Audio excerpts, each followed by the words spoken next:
সুধী দর্শকবৃন্দ, সুধী বন্ধুগণ, আজ আমি আপনাদের সামনে হাজির হয়েছি অনন্ত বিশ্ববার্তায় গ্রামীণ চিকিৎসক অনন্ত রায়, সেক্রেটারি আরএমপি ডেভেলপমেন্ট কমিটি।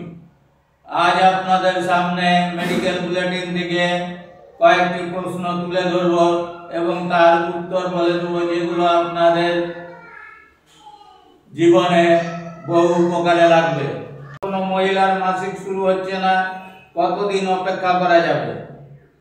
এর উত্তরে বলছি, 15 বছর বয়স পার হওয়া একটি মেয়ের মাসিক শুরু না হলে চিকিৎসার সাহায্য নিতে হবে।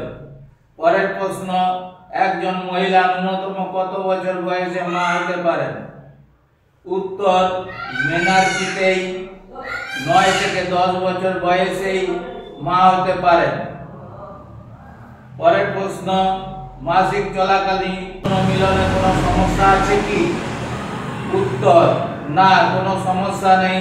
স্বাভাবিক যৌন মিলন করা যেতে পারে যদি না সঙ্গমকালীন অবস্থায় যৌনাঙ্গে কোনো ক্ষত সৃষ্টি না হয়।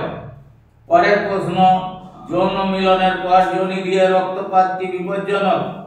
উত্তর, বারবার যৌন মিলনের পর যোনিপথে রক্তপাত অবশ্যই বিপজ্জনক।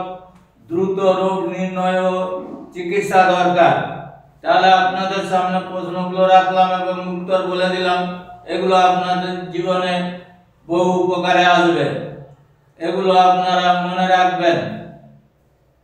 আর বিশেষ কিছু বলছি না, শুধু রিকোয়েস্ট করব আমার এই ভিডিওটাকে জনসাধারণের মধ্যে পৌঁছে দেওয়ার জন্য শেয়ার করবেন, দয়া করে বেশি বেশি করে সাবস্ক্রাইব করবেন আপনাদের সামনে, যাতে সরাসরি সবার আগে ভিডিওটা পৌঁছে যায়, তার জন্য। আর বিশেষ কিছু বলছি না, সবাইকে আমার আন্তরিক ধন্যবাদ ও নমস্কার জানিয়ে বিদায় নিচ্ছি অনন্ত বিশ্ববার্তা থেকে। গ্রামীণ চিকিৎসক অনন্ত রায়, সেক্রেটারি আরএমপি ডেভেলপমেন্ট কমিটি।